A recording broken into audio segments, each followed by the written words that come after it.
Oh my god, the train's coming. The train. The train's here and I'm not ready. Go, baby, go. I got it. It looks so cool. It actually does. Yeah, it actually does. Okay, we finally made it to San Diego, more specifically Oceanside, California, after moving from San Francisco, and it took forever to get down here because originally we were supposed to come down here in April. It is now July 9th today. We got here on July 5th, so we've been here just like 4 days, and it is super hot. I don't know if that's a good thing or a bad thing. What do you think? It's a great thing. Apparently it's a great thing, but it is way hotter than San Francisco out here. But this is the first episode in San Diego. Well, not the first episode, because the first episode of the vlog started at episode 1 in San Diego. Yeah, so this is the first episode back actually living here in San Diego, Oceanside. And we're gonna take advantage of being out here now and gonna go out and film some spots. We're gonna go to Carlsbad for some pictures, and then we have some other places we want to go to for today. All these hills got me, and we're gonna go do that today.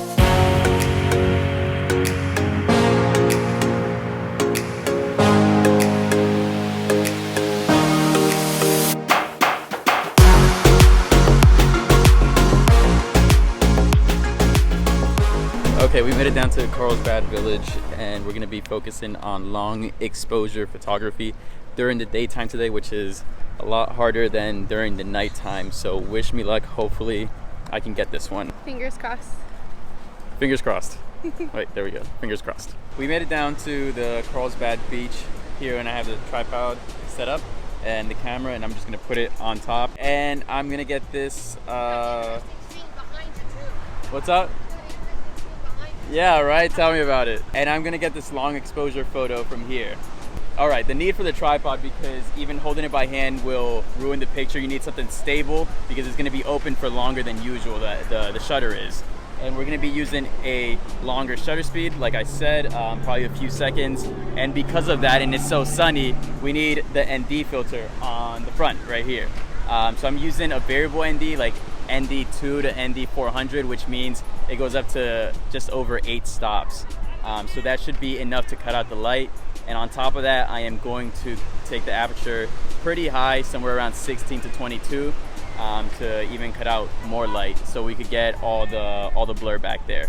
And let's see how this comes out. I have the camera all set up with portrait. We're going with a portrait shot here, and we have a shutter speed of 2 seconds, f16, NDs all the way up to 400. So hopefully I don't get any that Xing thing that happens with the ND variable filters. ISO 100.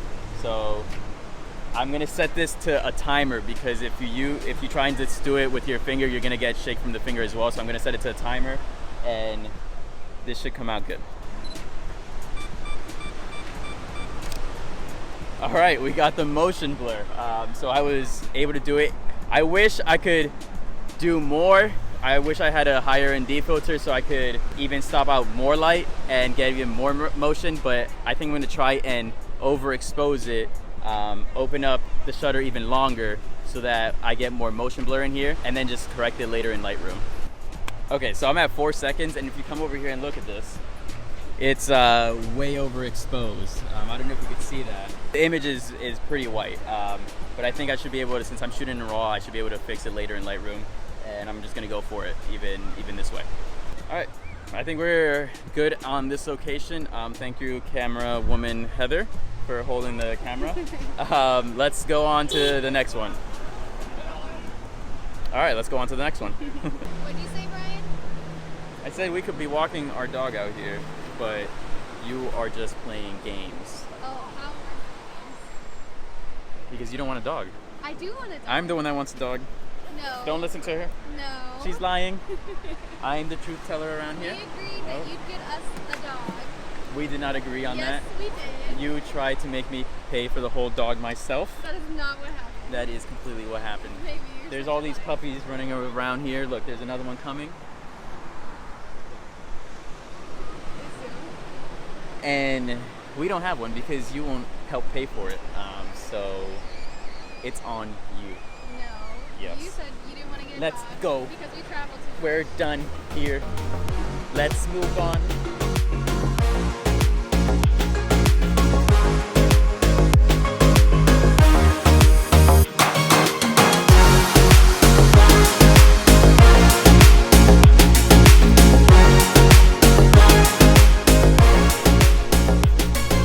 All right, you got it. You're gonna record me falling for the billionth time? Go for it. No, wait. I'll help you. There you go. You got it. Wow, you did. Oh my God, spoke too soon. So we made it to Del Mar, right here by the ocean and the train tracks. And this was also actually in vlog number 1, this spot right here. The plan now is to get what am I doing? Long exposure. The plan now is to get a long exposure shot of a train coming through here because they come, every 30 minutes? Yes. And the train is obviously going to be the one that's blurry, and then the scenery is going to be nice and still. So we just have to wait for it. Hopefully they still come every 30 minutes because, COVID. So hopefully they're coming still as often. So I'm going to set up before a train comes and stop talking and make sure I am ready for that. Oh my God, the train's coming. The train's here and I'm not ready. Go, baby, go.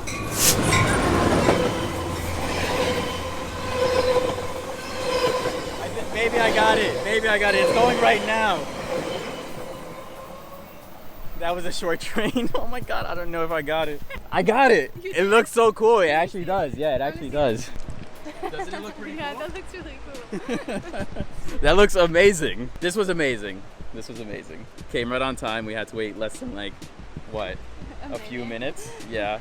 And the train less than came. a minute while you started actually setting up. Yeah, so that was a pretty quick photo. Let's just go on to the next location.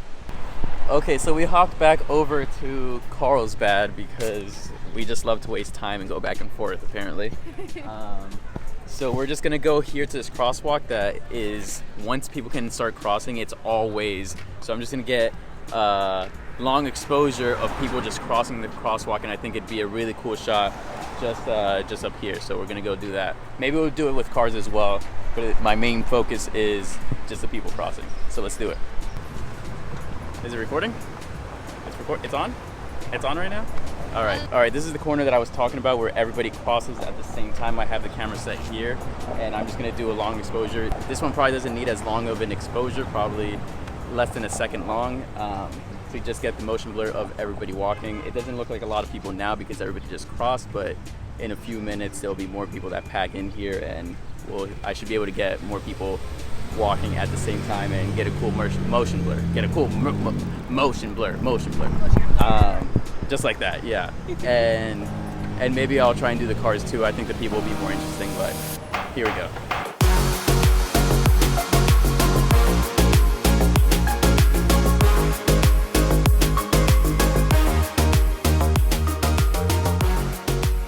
All right, this was all pretty simple. Got the shot that I needed. It's really hot out here. I've been sweating pretty much all day. I think I'm gonna wrap it up here and go back, edit these photos, and then we'll take a look at them. So I'll see you guys on the other side. I have this cut on my upper lip. I don't know where it came from. I don't know if you could see it's right there. But anyways, let's get to the photos. Okay, this shoot was really good for getting out there and trying something new, but I did struggle for a little bit, especially on that first image. In this first image, the sun was facing towards the lens, so that was a lot of light coming in, and then it was bouncing off the sand. That was even more light coming in, and then it was bouncing off the waves and the oceans and the water, and that was even more light coming in. So there was a lot of light coming into the lens and touching that sensor. The ND filter that I was using was not strong enough to get as long of an exposure as I wanted to without it being overexposed. So I just went ahead and went with a picture that was overexposed. And since I was shooting in RAW, like I said before, I was able to fix it in post and bring back some more of those details. And here's the raw image without any post-processing, and someone looks at this and they're like, oh my God, was this shot on the sun? Because it's just so bright. And it's pretty much all white. You could just barely see anything. But then in post, after running it in Lightroom, it looks like this. A much better, cleaner image with the ocean, very smoothed out. There was a lot of waves that day, and they're pretty much all gone because of that long exposure. You can even see there in the middle at the bottom a ghost of people that were there for long enough to kind of get into the picture, but move too fast to actually get a solid image of them. And it's just like almost creepy how there's a ghost image of those people there. So yeah, I like how the ocean is smooth, but I wish I had a stronger ND filter to smooth it out even more, because if I went any higher on the overexposure, then I wouldn't have been able to bring back any detail. So that's just something to keep in mind for me in the future. If I want to do this with a whole bunch of sunlight again, I'm gonna need stronger ND filters. I'm gonna go ahead and save the train image for last because that one just came out so amazing. So let's move on to the one where we were at the crosswalk. And first of all, I'll show you guys the one that I got of the cars crossing. I got this one with a red car in the middle, and I thought it was so cool how it was just like the center of attention. It was right there in the middle. The color of the car just stands out from the rest of the picture, and the motion blur came out pretty nicely, and I really like the image. I also tried getting a lot of people crossing at the crosswalks, but because of COVID-19, not a lot of people were crossing, not a lot of people were there. So I took two images and blended those together. In one image, I had a whole bunch of people on the left side. In the other, I had a whole bunch of people on the right side. So I just went ahead and merged those together, and this was the final result. It looks almost like a time lapse of that scene, but just in one picture of everybody moving and the motion of those people crossing the street. And I think it came out looking nicely. And finally, the train one, the one that I am super excited for, just came out so perfect. The train came right on time. We barely had to wait, and it came just as I was setting up the camera, and it was I couldn't describe a more perfect situation. And even though I was rushed, it came out amazing. Here it is. Doesn't that look so cool with the blurred train? And I think that the colors of the train just look so good with the scenery. And you could even see on the side of the train, because of the long exposure and the metal surface of the train, that there's a reflection of the scenery on the left on the train. So I thought that was pretty cool. I wanted to wait for another train going in the opposite direction, and we managed to get one not even 10 minutes later, so we also got lucky on that one, and this was the result of that. I think this one came out really cool as well because you can see the trail of the headlights of the train coming at you, and it kind of just looks like a ghost train just shining out at the camera. So yeah, I really enjoyed these two train images, and they were my favorite by far. All right, let me know what you guys thought of these images and which one was your favorite. I obviously loved the train ones. Again, I can't say that enough. Thank you guys for watching another episode. Please consider liking and subscribing if you haven't already, and I'll catch you guys on the next one.